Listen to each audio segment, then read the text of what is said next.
Okay, so it's 3:03 on September 17th, Monday, 2018, and it's the Architecture Advisory Committee meeting. We ask everyone to silence your cell phones.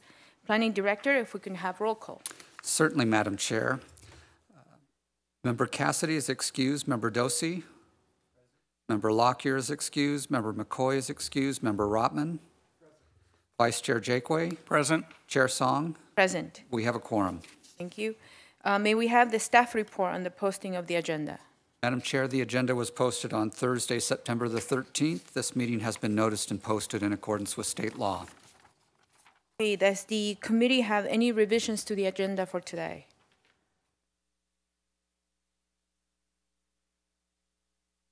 I would like to suggest that we take item 4, the Walmart signage, and put it at the head of the meeting. Item 5? Item 5, excuse me. No problem. Under consent calendar? Yes, I think it could be under consent calendar. Okay. Good. Do I have a second? I'll second. Okay, thank you, Robert. And all those in favor? Aye. Anyone opposed? Okay. If I can make a comment on the Walmart as we move it to the consent, is that I'm sure the staff is going to have a clause, something where the note, where the signage needs to remain clean and bright, and if they start dilapidating, they need to be replaced. Okay, certainly we will add that to the conditions of approval. Okay, so moving to the minutes of June 18. I don't think we have a quorum on those meetings, so should we? On the minutes of the 18th, we do not have a quorum, so we will need to continue those to our next meeting. Okay, thank you very much. Okay, so we accepted the agenda. We're going to continue the meeting notes, and here's, this is a public meeting. Audience members are permitted to comment on any comment that's within this committee's purview. Comment on an item appearing on today's agenda are made at the time the item is being presented. If you want to speak on an item that's not on today's agenda, you may do so now. Anyone here to speak on an item that's not on today's agenda? Okay, if not, we're actually going to proceed to, I kind of flew through things, but we're going to proceed to actual unfinished item number 1. Let's see, Madam Chair, actually, Yes. we need to go back to the consent calendar and get a vote on the consent calendar items. We will note for the record that the minutes of June 18th will be continued to your next meeting. However, we still need action on the minutes of July 2nd, as we do have a quorum for those minutes. And then you've moved item number 5 to the consent agenda, so we need a vote, a motion and a vote on those items. Okay, thank you. July 2nd. Okay, here they are, sorry.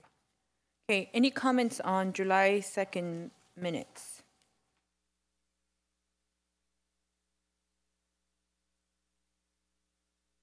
I read through the minutes and didn't see any changes. Okay. Member Rotman? No? Okay. Member Delsey? Any comments? Okay, To approve thank you. meeting minutes of July 2nd. Thank you. Anyone second that? See, and as part of that motion, that also includes item number 5 on your agenda, as both of those items are on the consent calendar. All right. So moved.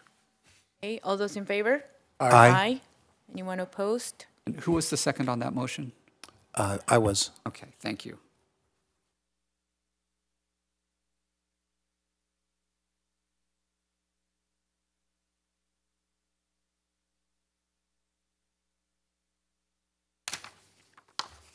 Okay. So, Madam Chair, on items number 2, number 3, and number 4, Mr. Dosey has indicated that he must recuse himself from those items as he has had business dealings relative to that specific development. So consequently, we do not have a quorum for those items. However, if there are any comments from the AAC that you would like to pass on to the applicant at this point in time, it would be appropriate for you to do so. But again, you cannot take any action on these items. What we will do is we will continue these items to our next AAC meeting, I believe on October the 1st. on October the 1st, and so we will schedule those for AAC discussion on October the 1st. But again, if you have any comments for the applicant, it would be appropriate for you to do so now. Mr. Dosey, we will ask you to step down from the dais. Excuse myself. Okay.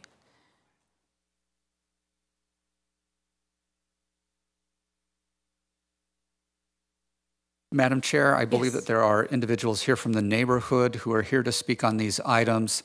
Although we have passed the public comment portion of the agenda, if you want to open that at this point in time, I think that would be appropriate, or else you may also ask for the public comment to be continued to the October 1st meeting. I think it'll be useful. We'll open the public comment portion. You may have to do this again on the next meeting. So at this time, on unfinished business Pinnacle Palm Springs, we'd like to invite you to make the public comments. You may state your name and address for the record. Yes. Hi, Tom Ford, 1635 Ridgemore Drive in Andreas Hills.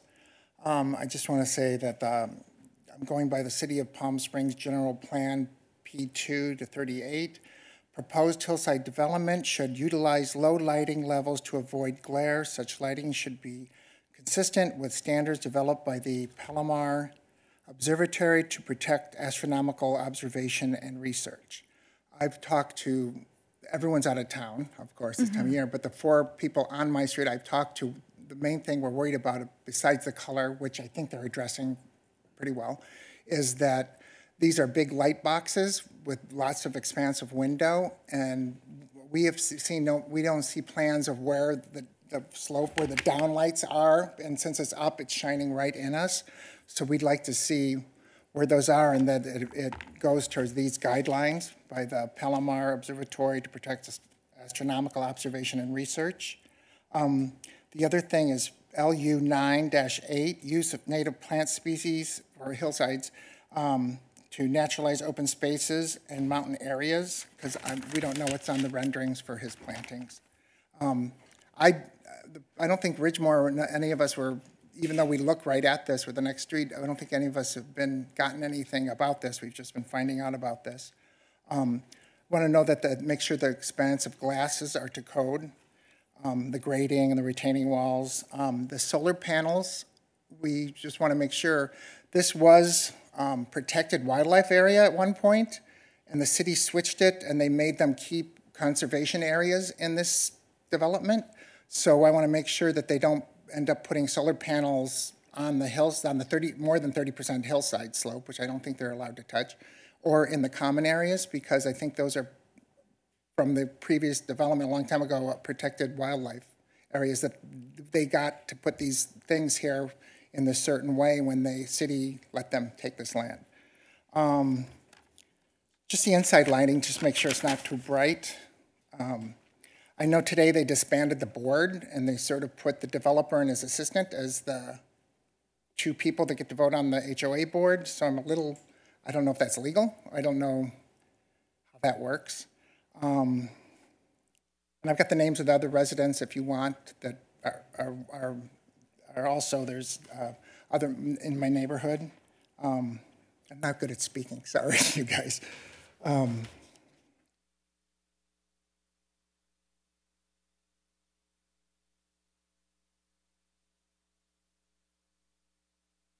And I don't know if they did an LU 9-1, elevate the quality of development on habitat for review by California Department of Fish and Game, et cetera, just for this because it was a wildlife conservation area. And thank you. Thank you. Any other person here to speak on this project?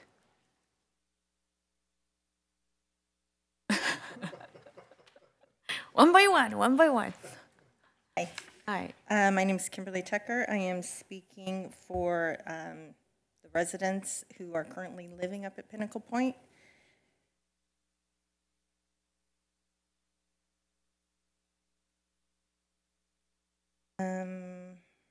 According to the Palm Springs 2007 General Plan, pages 2-35 through 2-38, the proposed plans do not fit with the guidelines for mountains and hillsides.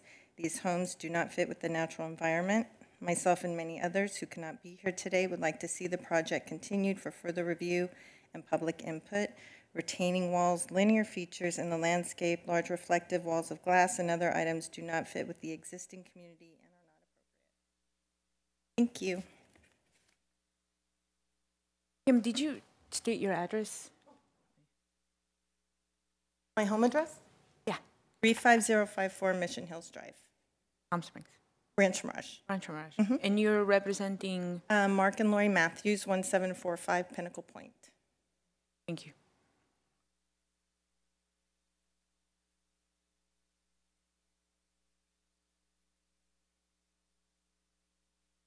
Hello, Michael Hart, 1635 Ridgemore Drive.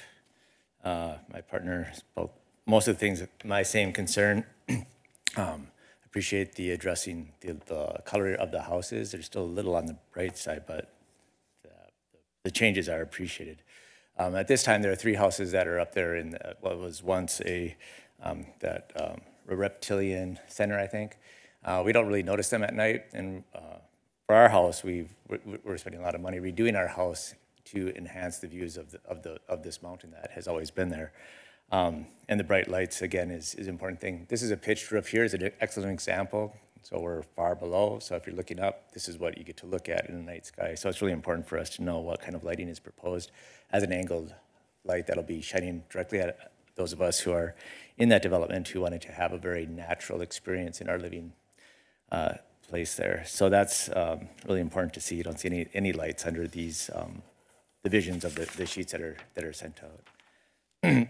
Also, the back of these rocks are lightened a little bit that reflect kind of a white side that you might see in Santorini or something like that. So just houses that are more in alignment of what we have already in the desert. I know that this is a different style, that's fine, but just so that it can be a happy resolution so that the people who are already living in this area aren't illy affected by very obtrusive lighting and bright colors. Those are my basic concerns. You?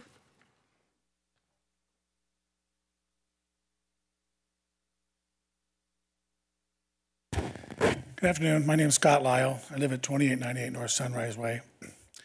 I am a real estate broker. I was the real estate broker who originally handled the land for Friends of the Desert Mountain when the property was originally sold. I handled all 3 home sales when the 3 homes were built. I named the project. I've been involved in it from the very start, and I'm currently handling the sales of the lots and the new homes that are being built there. I'm very intimate with what's been going on at Pinnacle, and I want to address you since things have been addressed here today. I can't be here for the meeting in 2 weeks. I was really disappointed we couldn't get a quorum. So I'm hoping that you might share my comments too with the other members when they're here next in 2 weeks. First thing I want to talk about is that we have a developer. When we talk about a developer, this is a little different. There's 3 homes that have sat up there for 10 years in an unfinished community. And it really is an unfinished community. And I've worked very closely with the neighbors. These are my clients, my friends, and trying to find them somebody to refinish this community. We have found somebody that is building what I think and my fellow agents and buyers think are exceptional homes that are going to really do well for this neighborhood. They're all going to be different. They're all going to be done by the same developer, so they're going to take into account privacy, view corridors, and so forth. Developer who's very active up in Murata. I know the city planner, Glenn, has seen his homes up there and how they work, integrate in with the community, and I would invite you to take a trip to look at them. They're phenomenal homes. So he's coming here to try to do these homes, and we've been working with these neighbors since May. They self-appointed themselves on the Architects Review Committee when the board members were not available. We're fine with that. So we've brought them every time when I say we, every time the developer has gone to them with something, they keep shooting it down saying start over. That's really unfair to ask the developer to do that, but he has done it. He has made so many modifications and changes to color palette and everything to try to appease them. But it's gotten to the point now where it's just getting ridiculous. So the board of directors today took their right to vote in a different architects review committee. One of the members is still on there, but the other two are the makeup of the board. They're perfectly within their right to do that because they want to see this development go through. They don't want to lose this particular developer and have this unfinished community sit up there like it has been for all those years. So then things are brought up about lighting. The lighting plan that you have, I know it's the same amount of lighting of the 3 homes that are already up there. The homes that are up there have solar. The current plans don't even have solar on them, but everybody keeps talking about solar. The whole idea of what's being built up there is to be harmonious with the hillside, and they've accomplished that. So I think I'm listening to these comments today, and I'm hearing the same thing that I'm hearing from one of the neighbors be just repeated here from other people who obviously are being told, get up there and say this, get up there and say that. And that's just how it's coming across to me. It's really, I've been doing this for 40 years. I've never seen anything like it. So this isn't really appropriate for you guys to have to deal with this. This should just be, the HOA approves it, and you guys should be looking at the individual homes. I've sat in on many of these meetings. This committee does a great job of helping end up with a better product. And I think that's what's going to happen here eventually. And I just want to speak my mind because I'm just so surprised that this thing has been going on and going on at this committee level, and we haven't even made it to the Planning Commission yet. So I'd urge you to vote these, to approve it through this final revisions that have been made, a lot of compromising, so we can get these wonderful homes built up here and finish this community.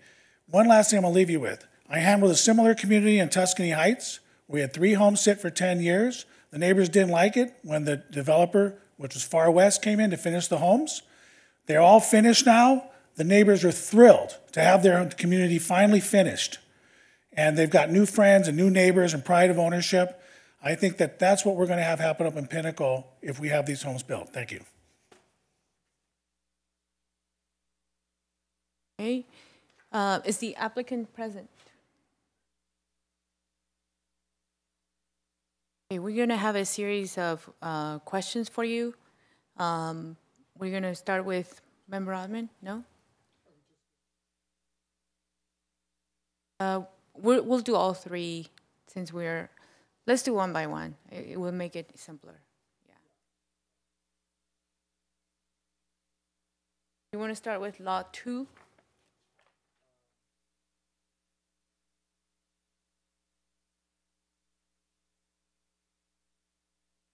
Can you turn your mic on, Robert?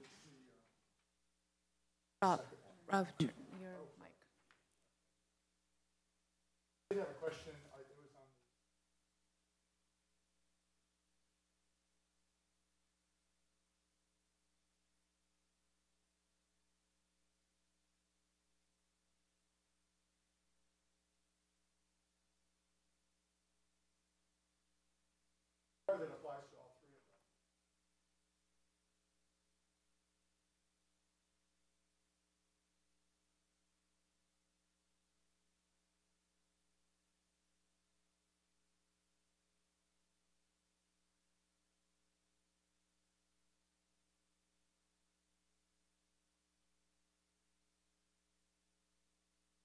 The plan there would be to have shades, like drop shades, either on the outside or inside of the house.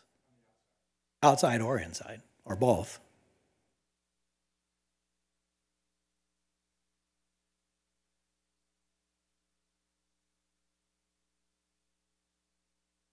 Trash storage could be either in the garage or on the side. Is it? I'm sorry. Oh, all of a sudden, Back alive. I can hear myself. So if it's outside, it needs to be properly screened?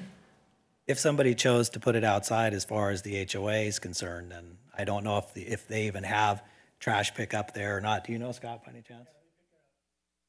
So the city goes to the side yard? Okay. And then just in general on all three, and this is a comment I think we expressed in previous hearings, was the use of the white rock in the landscaping area. And talk a little bit about why that choice. Well, originally the house was a lighter color. I think we've agreed that we would use more of a mixture blend of gray and brown and tan. So, are you open to changing the white rock then? Is that what I'm hearing? I'm not 100% sure if Tom had changed that on his plan or not. I mean, we prefer not to, but we're willing to if it's that important.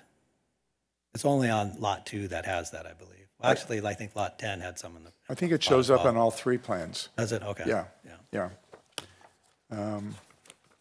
That's it for now. Thank you. Welcome. Okay, Member Tom. Last meeting on Lot 2, we made the comment that different drawings of different elevations and things weren't accurate with each other. I'm still seeing that inaccuracy in the site section, your sheet 5. The staff report indicates that there's an 8-foot elevation change from side to side on that lot, and your site section shows the lot as being sloping down from the east, a flat lot, and then sloping down to the west with no retaining walls.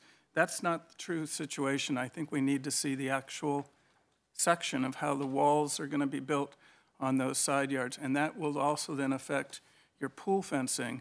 At a certain point, the retaining wall on the west side can act as the pool fence because it's 5 feet tall on itself. You don't need to put the picket fence on top of that. So I think if you were to look at the grades where all these walls go, you're going to find there's a lot of issues that haven't been resolved. And then on Lot 2, on your roof plan, there's no indication of where the water's going. There's no roof drain shown. There's no scuppers shown. And where the big, high 18-foot roof is pitching, where it then sits on top of the lower roofs, does the water just run off the eave down the side of that roof, or is there some sort of something that transports the water from the high roof to the low roofs? And those comments really go on all three houses. On both Lot 7 and 10, you have a detail that shows an exposed gutter on the side of the house, but I don't see a gutter shown on the elevations. On all of your roof plans, it doesn't show a chimney, and there's several chimneys, and the chimneys aren't shown on the elevations either. So I think we're seeing inaccurate drawings. My biggest concern is on both Lot 7 and Lot 10, but especially Lot 10. I don't see, as a practicing architect, I don't see any way those houses can structurally be built. There's no columns, there's no place for beams. You're showing on Lot 10 a roof that's about 15 to 16 inches thick, but where's the drainage on top of that roof? Where's a beam supporting that roof? You're showing a 10-panel curved sliding glass door that goes into a pocket, but there's no structure above it.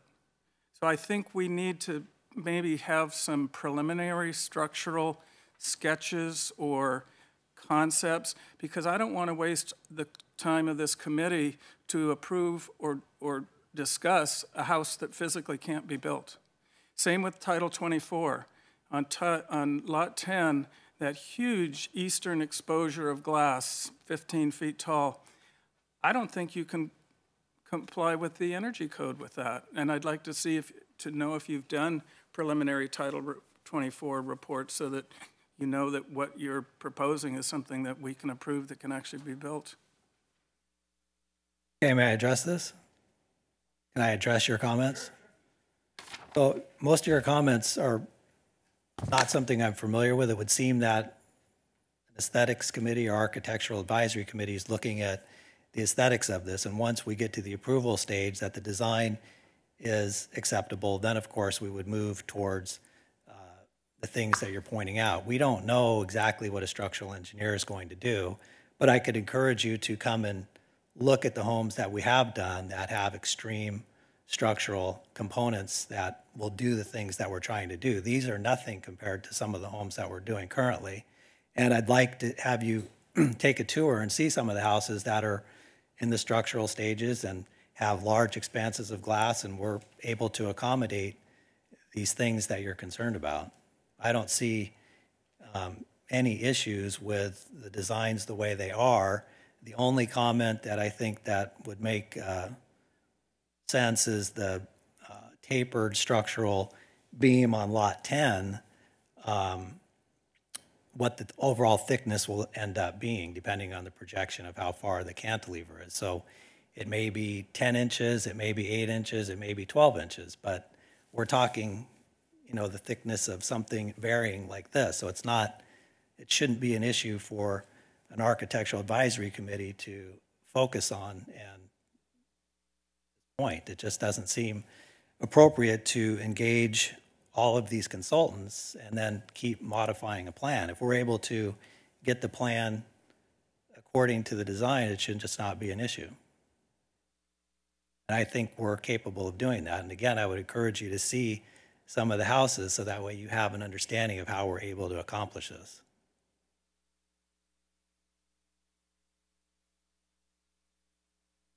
In a lot of our other projects that we've reviewed, we have been talking directly to the architect or to the design team, and I think it could be very helpful for us if you had at least one person from your design team be able to explain the project and walk us through the technical issues.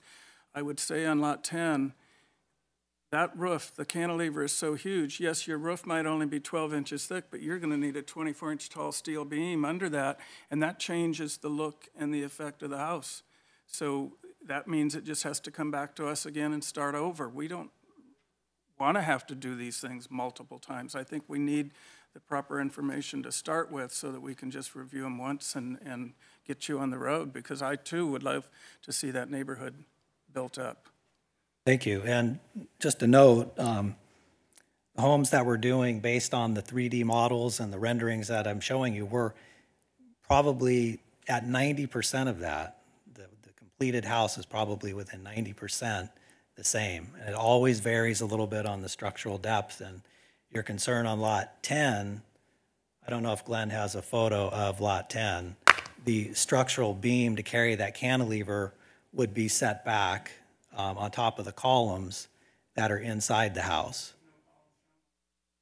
They're shown on the rendering. We haven't structurally engineered the house yet, so the engineer hasn't even started his analysis. But on the design, we've taken all of these things into consideration at the preliminary stages. So Let me just jump in here and say that the renderings, the plans, and the elevations need to be consistent. should be. Yes, they do need to be consistent for the Architectural Advisory Committee to accurately review them. So we will ask you in the intervening period if you could make sure that all the drawings are correct. And I would also advise you to have your architect here so he can respond to the questions of the Architectural Advisory Committee. That's fine, but I'd like to know if I could have a written response on what things are conflicting other than what I'm trying to remember that was said. So Your if I could have architect should those- be able to evaluate them and identify what's missing, as he is the one who has drawn them. Right, but he would want to know what he's preparing for He the should know next that. meeting. Well, for example, the direct vent fireplace doesn't necessarily have to have a chimney. So, But it Those needs are to some be of the things that- indicated where the direct vent goes to. right, but again, we're And just it not needs to at be that- shown on the elevations. Right, on the construction plans, it would show the vent, that's correct. So again, we invite you to have your architect here Okay. to respond to those questions. That's fine.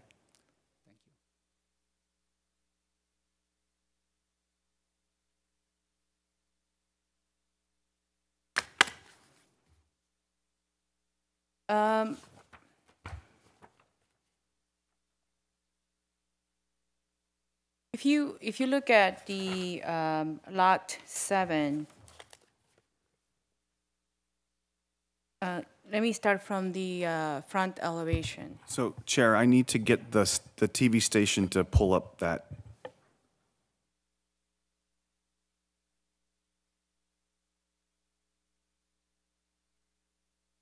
Okay.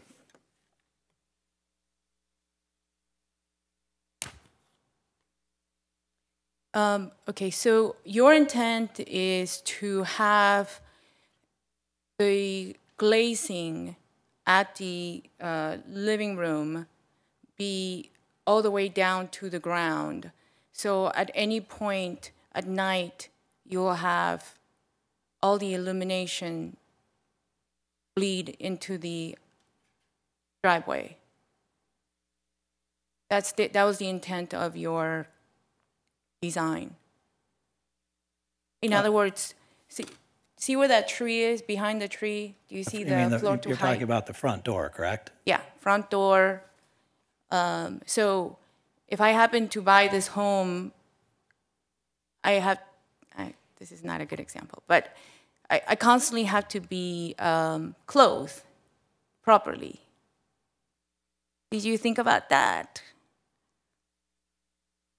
Well, no, you from the street, you can't see at that part of the house From the unless driveway? you walk, right, because that photo is taken beyond the cul-de-sac at the front door, so I don't think it's really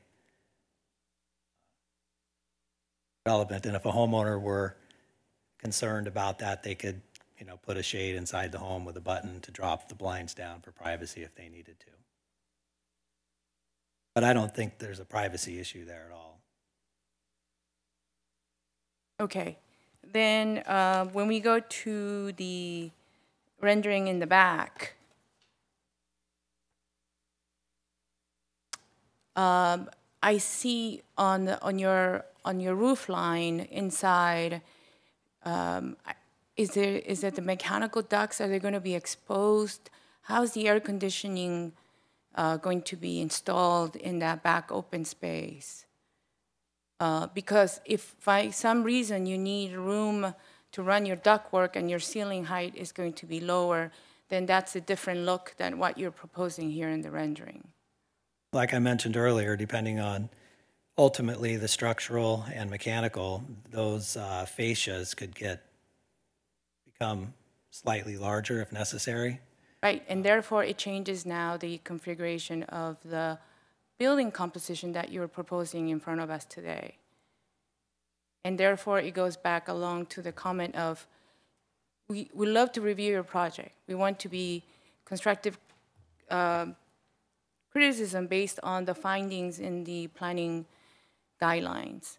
And in composition right now, if we're saying that this is good or this isn't harmonious or this is harmonious, but then later on you have to come back or you don't come back because you don't think it's important to us to say, okay, now that fascia line, instead of being 18 inches, is going to be 28 inches in order to hide your ductwork.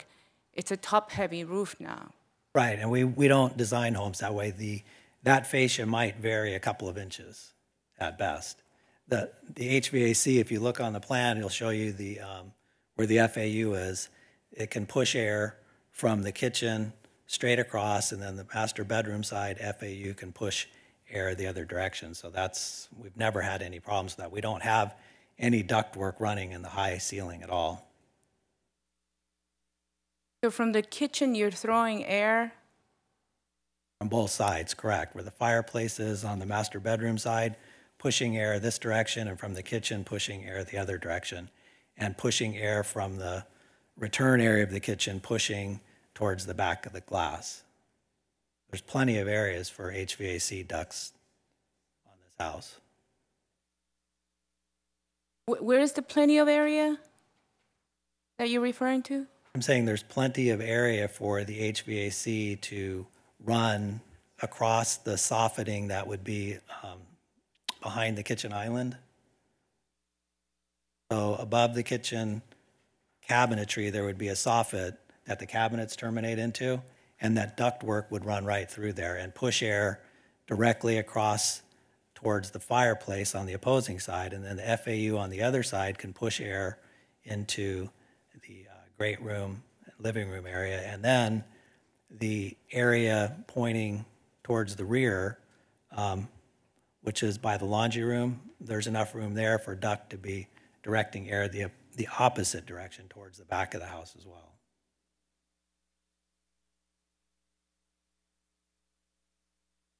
Again, if I could encourage you to see the houses we've done that have these tight tolerances, you'll understand how we do it. I think it would be better if the plans show that information so we don't have to. We can't, because of the tight tolerances, it's impossible at this point to show plans unless they're fully engineered. Okay. On lot 10,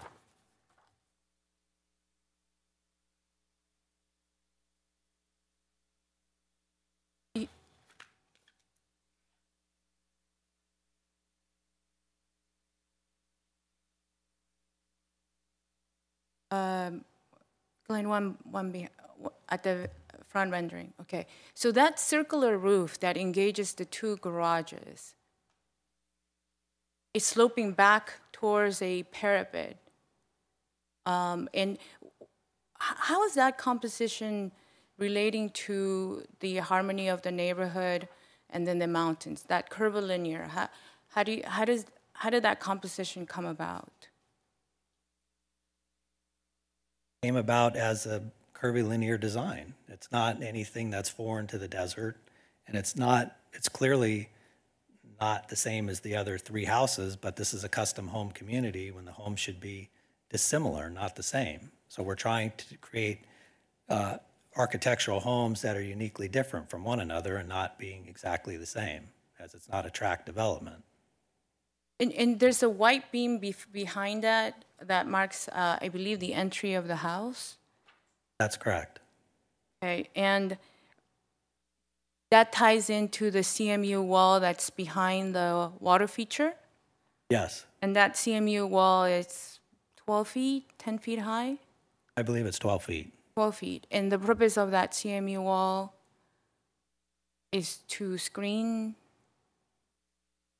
The purpose of the CMU wall is just architectural, to comply with a lot of the design philosophies that are here in the desert. It's common to see CMU walls exposed like that.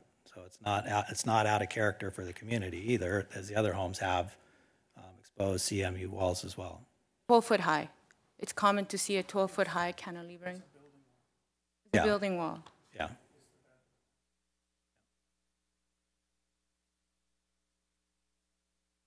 Okay, and then the roof that's sloping, again, in a curve.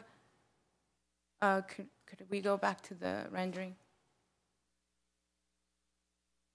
Yeah, so the gray roof that's behind that open courtyard, it's sloping towards us.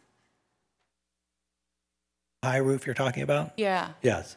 And it comes to a very fine point. Correct. How does that compose with the rest of the home? Well, the point is probably finer than it looks. It's a tapered structural beam, and we've done this before on many homes, and it's part of the roof isn't necessarily sloping at that dramatic angle. The roof is generally sloping back slightly for water to drain, but the line that you're seeing above the window is creating the effect of that roof raking up. But the roof, the top of the roof is generally flat. And then the projection from where the back sliding glass doors are on the house, the cantilevered portion of it, that is a continuation of that same line that comes to probably about we're hoping for about maybe an 8-inch thick fascia, the rear elevation.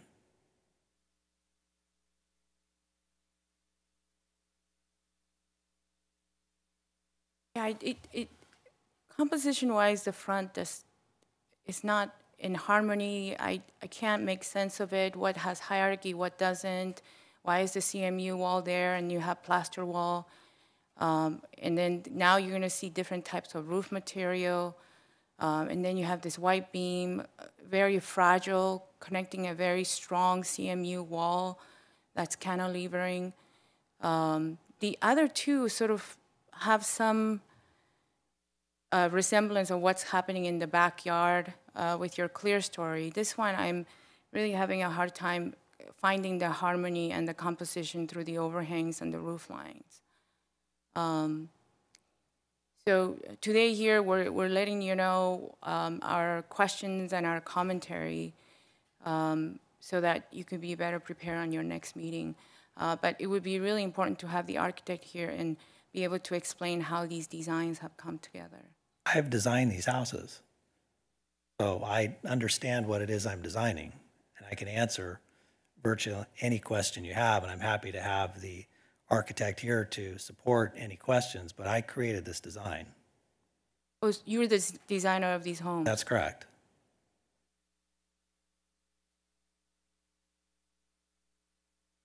Okay.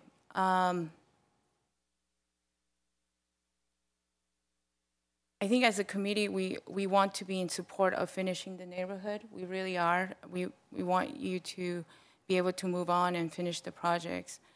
But especially the Lot 10, I don't think it's there. It just,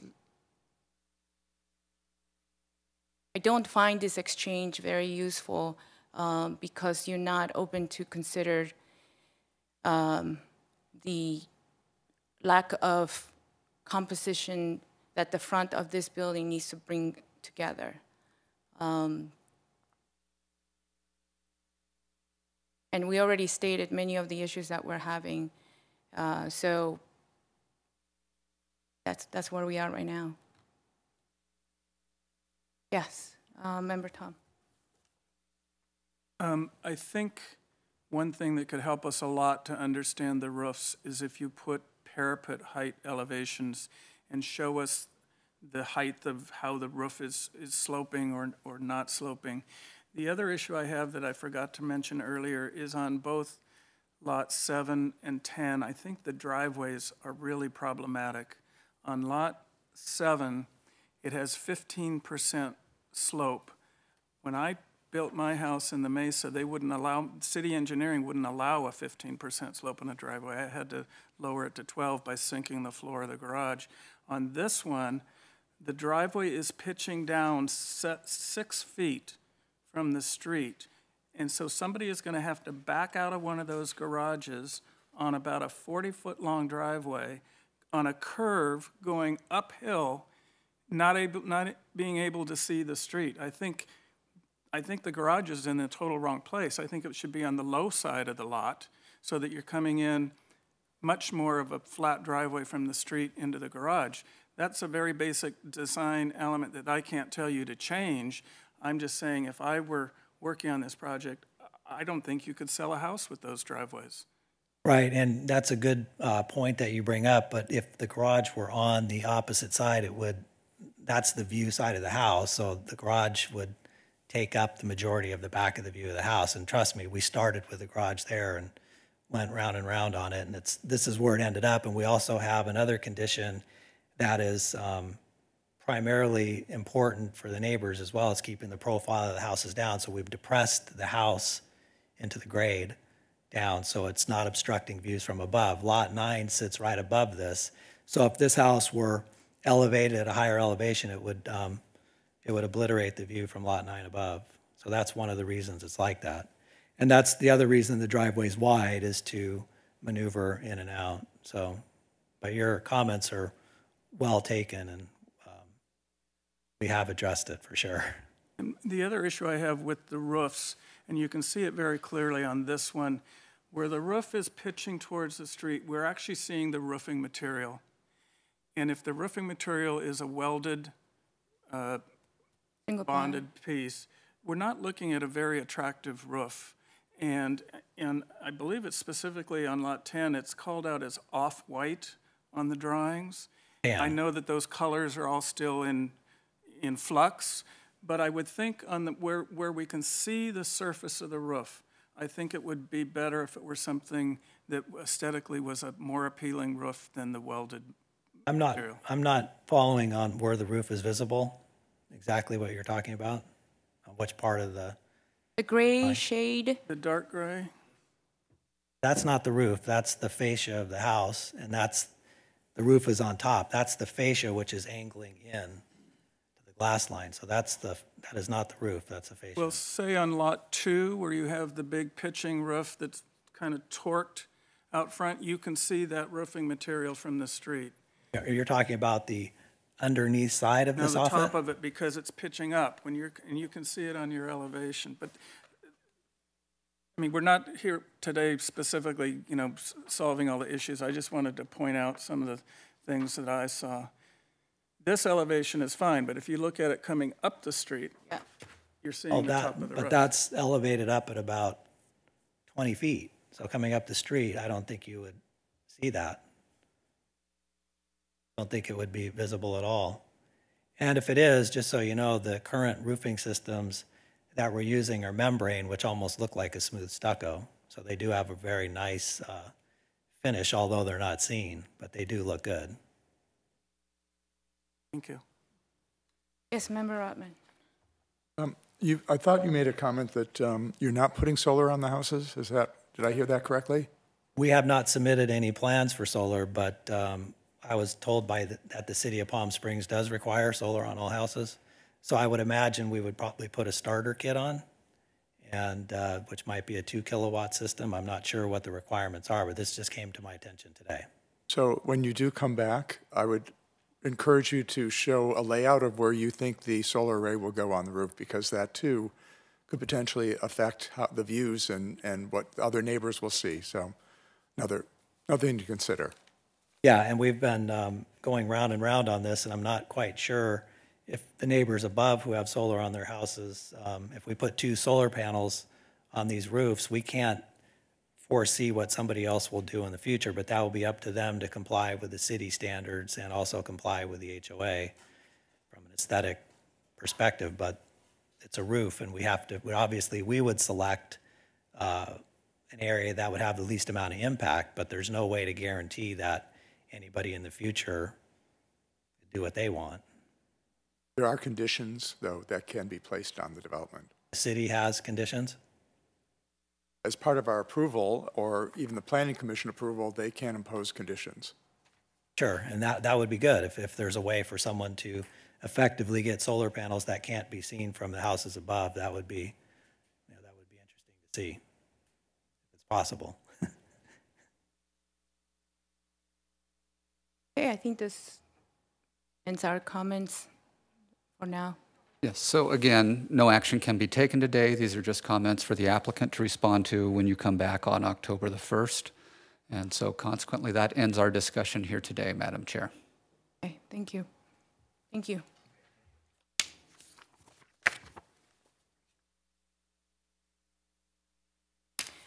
Okay, any comments from the committee? Okay, comments from staff? We have no comments for you at this time. Okay, having none, it's 3:51 and we are adjourned. Thank you. Thank you. The few, the proud, the brave.